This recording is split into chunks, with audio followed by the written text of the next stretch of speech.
Hello friends, मैं प्रियंका दूत स्वागत करती हूँ आपका आपके अपने channel blogs to make think में। और साथ ही स्वागत करते हो आपका आओ अतीत में चले के आज के एपिसोड में, जहाँ हम जानेंगे मांडा जीवन के बारे में। हमने आपको लास्ट एपिसोड में चाक भात मायरा में कैसे दिन व्यतीत किया जाता है वह बताया था। आज के एपिसोड में हम मांडा जीवन के बारे में बताएंगे। आइए कैलाश जी के कलम से जानते हैं क्या होता है मांडा जीवन में। बहन के द्वारा भाइयों का आरता करने के पश्चात भाइयों को मीठा शरबत पिलाया जाता है। उसके बाद बहन भाई से गले मिलती है। गले मिलने के मार्मिक दृश्य का वर्णन मैंने पिछले अंक में किया था।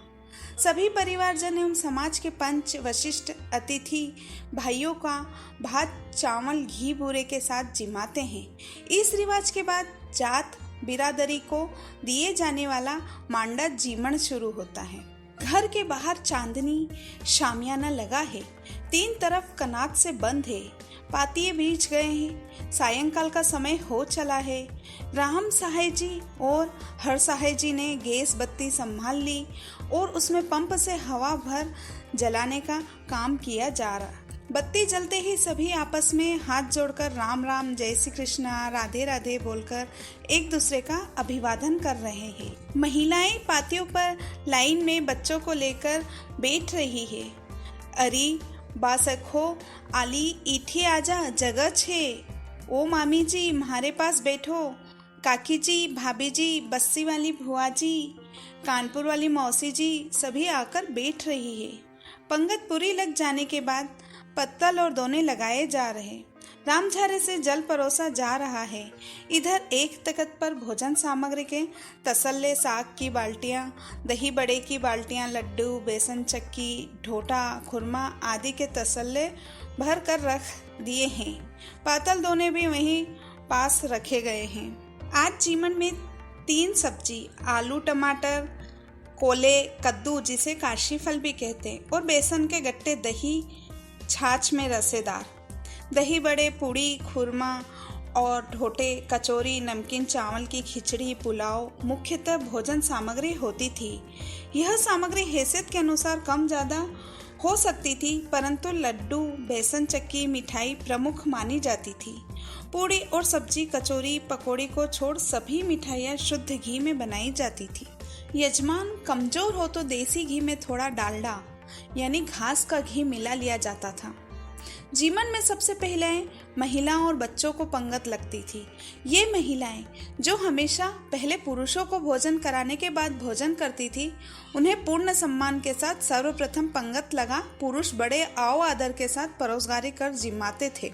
बिरादरी के सभी पुरुष बच्चे ब्याह में आए हुए सभी मेहमान मांडा जीवन में अपनी अपनी रुचि अनुसार सामग्री के धामे लेकर परोसगारी करते थे। कोई साग की बाल्टी लेता, कोई दही बड़े की बाल्टी, लड्डू बेसन की चक्की के धामे, पूड़ी कचौरी पुलाव के धामे लेकर बहुत ही दिल से भोजन सामग्री परोसते हैं। ये हमारे महान संस्कार संस्कृति थी। जिमाने में और परोसगारी में बहुत मान मनवार होती थी। दिल से और प्रेम से जिमाया जाता था। परोसगारी करने वालों के अलावा कुछ मोतबी लोग पंगत में हर पत्तल पर निगाह रखते थे। किसी की पत्तल में कोई सामग्री समाप्त हो गई हो तो तुरंत आवाज लगाकर मंगाई जाती थी। अरे प्रकाश भाई इठी लाडू ला, अजी प्रकाश जी भोपाल वाला दही बड़ा की बाल्टी ले ई पंगत में परोसो भाई। अरे श्री कृष्ण मामा जी थाके पास कोई 6 लड्डू 6 ब्याई जी तो ई पत्तल में चालावा दो।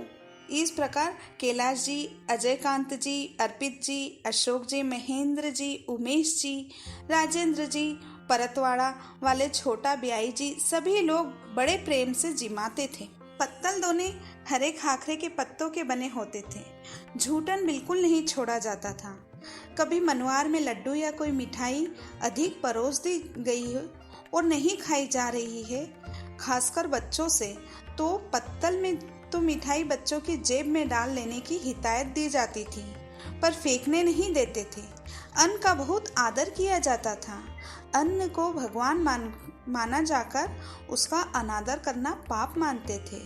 जीवन में पानी पीने के लिए लोटे गिलास खाली अपने साथ लेकर आते थे। उसमें सबसे पहले पानी परोसते थे पूरी पंगत एक साथ बैठती थी और एक साथ उठती थी। बीच में ना तो कोई बैठता था ना कोई उठता था। पत्तल में समस्त भोजन सामग्री आ जाने के बाद मुख्य यजमान हाथ जोड़कर भोजन शुरू करने का आग्रह करता था। तब भोजन जीमन शुरू होता था। पंगत उठ जाने के बाद झूठे पत्तल दोने उठाए जाते थे और उसके बाद झाड़ू लगाकर सफाई कर हल्का पानी छिटक शुद्ध किया जाने के बाद ही दूसरी, तीसरी और चौथी क्रमवार पंगतें लगती थी। ये मांडा जीमन लगभग रात्रि के प्रथम पहर समाप्त होने से पहले संपूर्ण हो जाता था। इस प्रकार खंडेलवाल वैश्य समाज के महान रीति रिवाज, संस्कार और संस्कृति का निर्वाह किया जाता था। ये रीति रिवाज, संस्कार और संस्कृति वधू पक्ष और वर पक्ष दोनों के यहाँ समान रूप से निभाई जाती थी। बंधुओं, रात्रि में ही दूसरे दिन बारात लेकर जाना है, क्या क्या सामान लेकर जाना है, सब सामान जमाना शुरू हो जाता था। वधू पक्ष में बारात स्वागत, ठहराने, चाय, नाश्ता, स्नान और अन्य सभी व्यवस्था सुनिश्चित कर ली जाती थी। सभी नेकचार में काम आने वाली सामग्री एकत्रित कर यथास्थान रख ली जाती थी ताकि समय पर हर सामान आसानी से मिल जावे और कोई हड़बड़ी न हो। बंधुओं, कल विवाह में काम आने वाली सामग्री यानी कपड़े लत्ते आदि की जानकारी और महत्वपूर्ण रीति रिवाज और उनके तर्क संगत कारणों की जानकारी के लिए जुड़े रहिए। आओ अतीत में चले के नेक्स्ट वीडियो के लिए। धन्यवाद।